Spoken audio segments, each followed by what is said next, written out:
Assalamualaikum warahmatullahi wabarakatuh. Jamaah YouTubiah, jumpa lagi dengan saya di channel ini. Sekarang kita akan membahas mengenai masalah atau tema kita pada kali ini ialah tentang hadis, yakni yang berisi tentang doa yang diajarkan oleh Nabi Shallallahu Alaihi Wasallam. Doa ini mencakup segala macam hajat yang kita inginkan, dan ini langsung diajarkan oleh baginda Nabi Shallallahu Alaihi Wasallam. Suatu ketika datang seorang laki-laki yang memiliki masalah penglihatan. Kemudian laki-laki ini minta didoakan kepada Nabi Shallallahu Alaihi Wasallam agar supaya penglihatannya kembali normal seperti sedia kala. Kemudian Nabi bertanya, apakah engkau tidak sabar dengan ujian dari Allah ini? Orang itu pun menjawab, tidak ya Rasul. Bukan karena saya tidak sabar, akan tetapi saya merasa kesulitan dengan penyakit saya ini. Saya sulit untuk kemana-mana, saya sulit untuk ke masjid, beraktivitas dan lain sebagainya. Sedang di satu sisi, tidak ada seorang pun yang bisa atau mau untuk menuntun saya menjalankan aktivitas saya.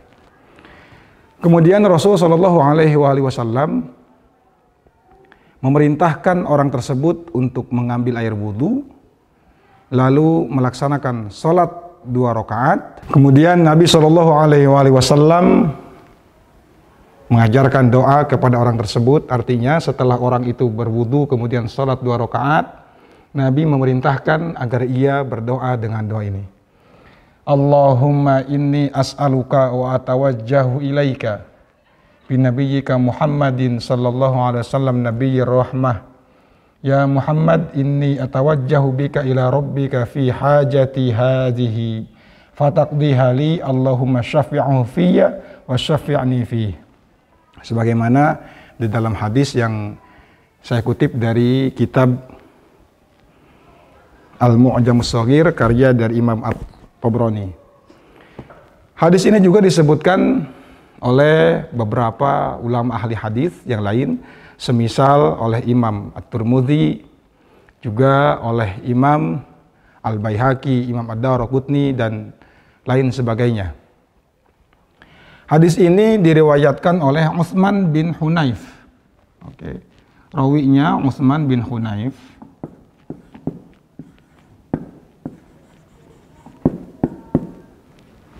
Rawi daripada hadis ini ialah Utsman bin Hunayf.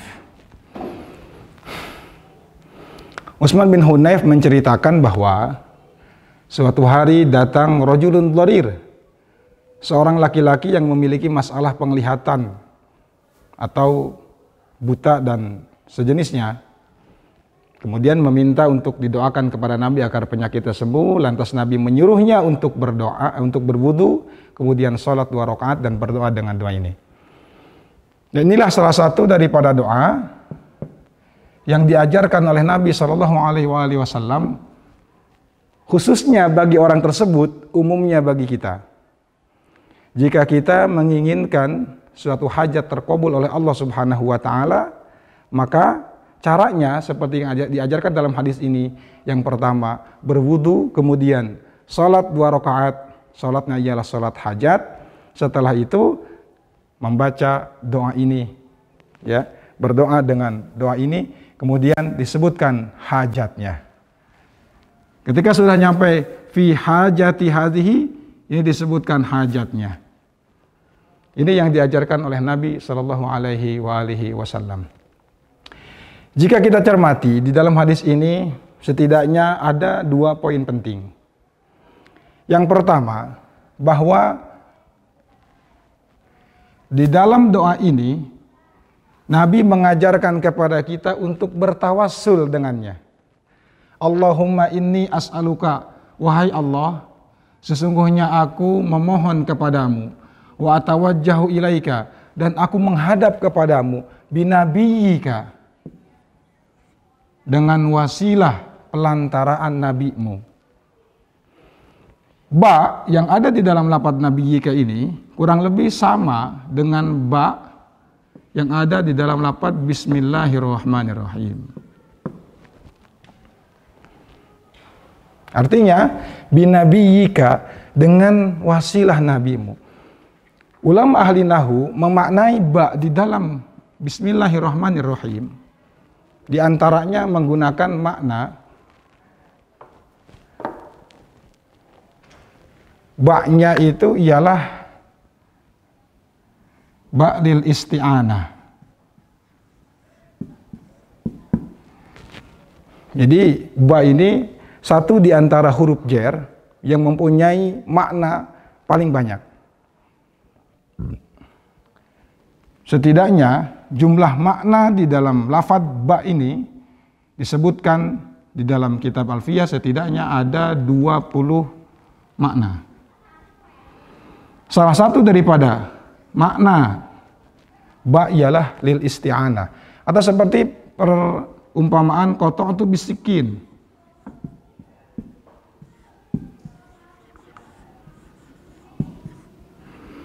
Aku memotong dengan menggunakan pisau. Jadi alat yang saya gunakan sebagai perantaraan atau wasilah saya memotong ialah sikin atau pisau. Begitupun dengan lafadz ini. Makanya di dalam hadis ini pertama mengajarkan kepada kita untuk bertawassul kepada Nabi Shallallahu Alaihi Wasallam. Kata Nabi mengajarkan doa ini, Allahumma inni as'aluka wa atawajjahu ilaika binabiyyika. Dengan wasilah pelantaraan nabimu. Siapa? Muhammadin, yakni Nabi Muhammad sallallahu alaihi wasallam, Nabiyir rahmah. Nabi yang penuh dengan kasih sayang. Karenanya bagi kita selaku seorang muslim hendaklah melakukan yang diajarkan oleh Nabi SAW jika kita mempunyai keinginan. Sholat hajat, kemudian bacalah doa ini. Ini doa juga disebutkan oleh Al-Hafiz Al-Munziri di dalam kitabnya At-Targhib wa Tarhib di dalam bab mengenai masalah sholat hajat. Doa inilah yang dibaca setelahnya melaksanakan sholat hajat. Adapun jika berbicara mengenai kesahihan hadis ini sebetulnya tidak disebutkan di dalam dua kitab sahih, yakni kitab Sahih Bukhari maupun Sahih Muslim. Akan tetapi di dalam Mustadrak Imam Hakim, ya, di dalam Mu'jamus Shaghirnya Imam Tabrani, kemudian di dalam Sunan At-Tirmizi, dan kemudian di dalam kitabnya Imam Ad-Daraqutni dan Imam Al-Baihaqi sama menyebutkan hadis ini, dan beliau mengatakan, mereka mengatakan bahwa hadis ini ialah hadis yang sahih.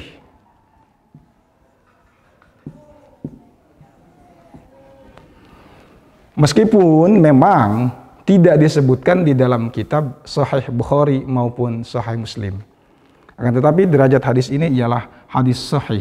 Terlebih lagi menurut pendapat daripada Imam At-Tabrani. Meskipun memang Imam At-Tirmizi dalam hadis ini mengatakan bahwa di sini ada rawi yang majhul atau rawi yang tidak diketahui. Sehingga hadisnya dengan adanya rawi yang tidak diketahui dari segi sanad atau dari segi distribusi hadisnya, ini terkategori hadis yang dhaif. Akan tetapi beliau Al-Imam At-Tirmizi di dalam matannya tetap mengakui bahwa hadis ini ialah hadis yang sahih. Yang kedua, pendapat Imam Tirmizi tersebut kemudian diralat atau dibantah oleh pendapat daripada Imam At-Tabrani di dalam kitabnya Al-Mu'jamul Kabir, Al-Mu'jamus Shaghir ini. Bahwa kata Imam At-Tabrani, rawi yang majhul itu ialah rawi yang namanya tidak diketahui. Artinya orangnya sama di dalam lafadz, di dalam hadis yang lain, ya, rawi itu disebutnya nama aslinya, yakni Umair, dan dalam hadis yang satu disebutkan nama kunyahnya, yakni Abu Ja'far. Jadi di dalam hadis riwayat Imam At-Tirmizi, hadis ini diriwayatkan oleh Abu Ja'far. Ya. Abu Ja'far, kata Imam Tirmidzi, ini rawi yang tidak diketahui. Kata Imam At-Tabrani, Abu Ja'far ini nama aslinya ialah Umair bin Yazid. Dan Umair bin Yazid bukan rawi yang majhul. Karenanya menurut Imam At-Tabrani, klaim daripada Imam At-Tirmidzi yang mengatakan bahwa rawi atau periwayat hadis ini ada rawi yang majhul atau yang gharib, yakni Abu Ja'far ini, batal dengan sendirinya. Sebab ternyata ya, menurut Imam At-Tabrani, Abu Ja'far yang dimaksud di sini ialah Umair bin Yazid. Sebagaimana dikutip di dalam kitab Al-Mu'jamus Shaghir.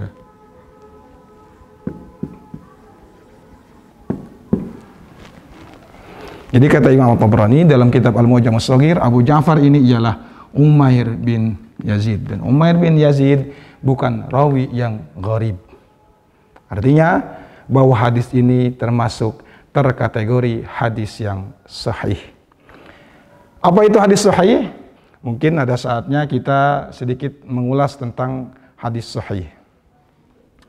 Hadis sahih ialah hadis alladzi yashtamilu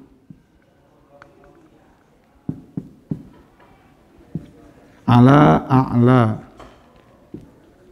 sifatil qabul. Hadis yang mengandung karakteristik hadis yang harus diterima periwayatannya. Jadi ya, kategori hadis sahih ialah hadis ya, yang mengandung karakteristik hadis yang harus diterima periwayatannya. Adapun karakteristik hadis yang harus diterima periwayatannya itu ada 5. Jadi persyaratan hadis sahih itu ialah ada 5. 1, ittisalus sanad.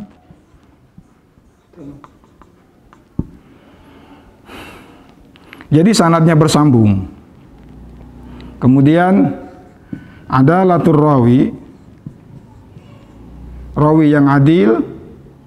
Kemudian yang ketiga, tamamu dhabtir rawi, rawi yang jenius, bukan yang pelupa. Kemudian yang keempat, khuluwuhu minasyuzuz. Di dalam rawi hadis tersebut tidak ada rawi yang syadz. Syadz ini yang jarang meriwayatkan hadis, atau dengan kata lain rawi yang majhul atau gharib, rawi yang tidak diketahui. Nah, makanya tadi saya jelaskan bahwa di dalam hadis ini menurut Imam At-Tirmidzi ada rawi yang tidak diketahui yang bernama Abu Ja'far. Akan tetapi kemudian menurut Imam Tabrani di dalam Mu'jamus Shaghir, Abu Ja'far ialah Umair bin Yazid, dan itu rawi yang tidak majhul. Kemudian yang terakhir ialah khuluwuhu anil illah.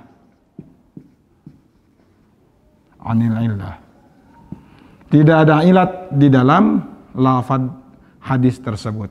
Ini karakteristik hadis-hadis yang sahih.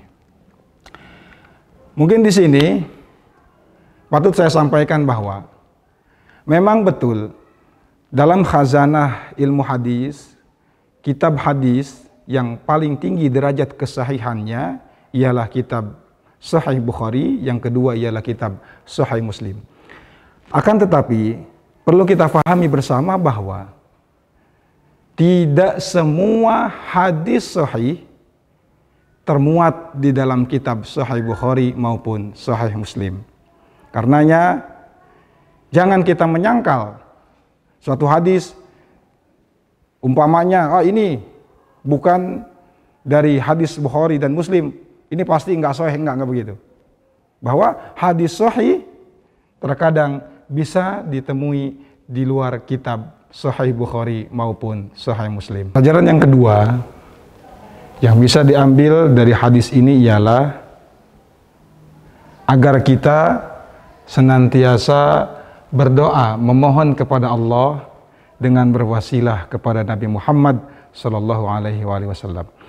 Meskipun memang sebahagian sekte di dalam Islam atau sebahagian pemahaman di dalam Islam ada yang mengharamkan namanya wasilah. Akan tetapi hadis ini sekaligus menjadi jawaban bahwa ternyata Nabi Shallallahu Alaihi Wasallam mengajarkan kepada kita untuk berdoa, memohon kepada Allah Subhanahu Wa Taala dengan berwasilah kepadanya. Allahumma inni as'aluka wa atawajjahu ilaika binabiyyika Muhammadin Sallallahu Alaihi Wasallam nabiyyir rahmah. Ya Muhammad, inni atawajjahu bika ila rabbika fi hajati hadhihi fataqdiha li Allahumma syafi'hu fiyya wa syafi'ni fi. Barangkali jamaah YouTubiah, kawan-kawan sekalian kurang begitu faham dan kurang begitu familiar dengan hadis. Maka terlebih dahulu sebelum kita melanjutkan pembahasan ini, saya ingin memperkenalkan atau mengajak kita berkenalan dengan hadis. Dalam hal ini komponen-komponennya.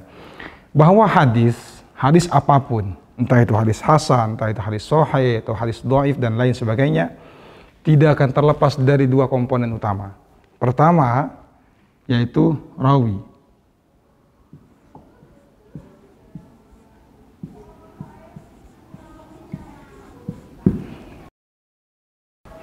Rawi ialah orang yang meriwayatkan hadis.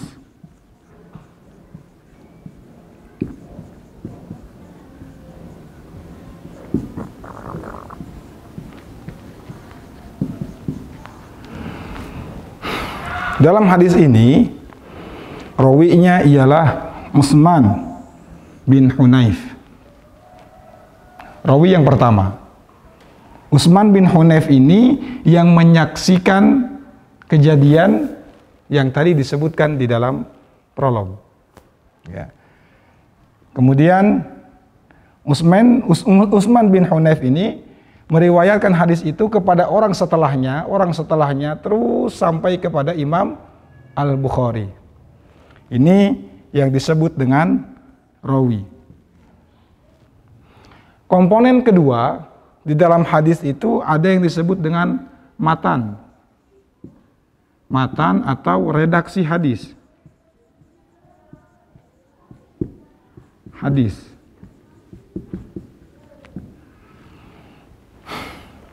Mana yang disebut dengan matan? Inilah yang disebut dengan matan, redaksi hadis. Ini berasal dari perkataan Nabi Shallallahu Alaihi Wasallam. Inilah yang disebut dengan matan hadis.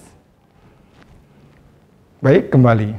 Dari matan hadis ini, kita dapat simpulkan setidaknya dua masalah atau dua kesimpulan.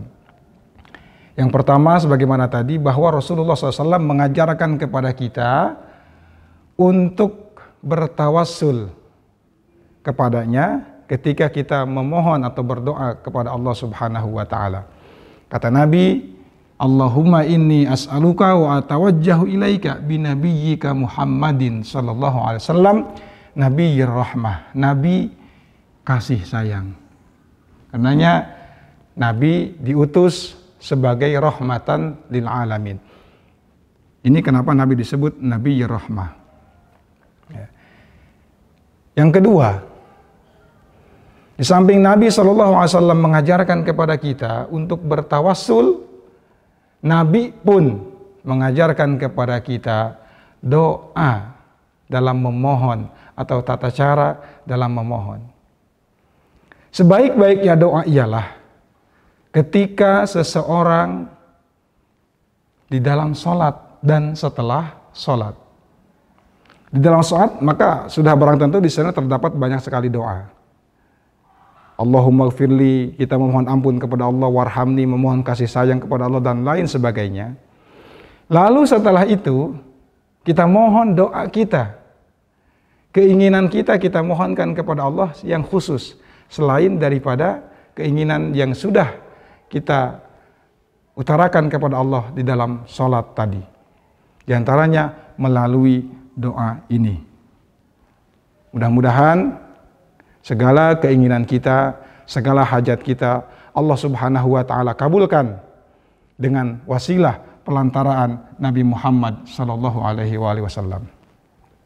Khusus mengenai wasilah ini, sebetulnya di dalam khazanah pemikiran intelektual Muslim, para ulama terbagi beberapa pandangan. Ada mereka yang menganjurkan wasilah, ada pula mereka yang menentang wasilah secara keras. Namun sekali lagi, hadis ini menjadi fakta yang tak terbantahkan bahwa Nabi SAW mengajarkan kepada kita untuk melakukan wasilah. Dan hal ini dipertegas pula oleh Al-Imam Al-Syekh Ibnu Taimiyah di dalam kitab fatawinya. Beliau juga mengutip hadis ini dan beliau mengatakan bahwa hadis ini ialah hadis yang sahih dan isinya memerintahkan kepada kita untuk tawassul kepada Nabi Muhammad sallallahu alaihi wasallam. Baiklah jamaah YouTubiah sekalian di mana saja berada yang dirahmati Allah. Sebagai penutup, mintalah hajat kita kepada Allah Subhanahu wa taala dengan cara-cara yang diajarkan oleh baginda Nabi Muhammad sallallahu alaihi wasallam. Jangan lupa di komen, di like, komen dan subscribe, dan kita sama-sama diskusi di kolom komentar. Sekian dari saya, Ang Munawar. Assalamualaikum warahmatullahi wabarakatuh.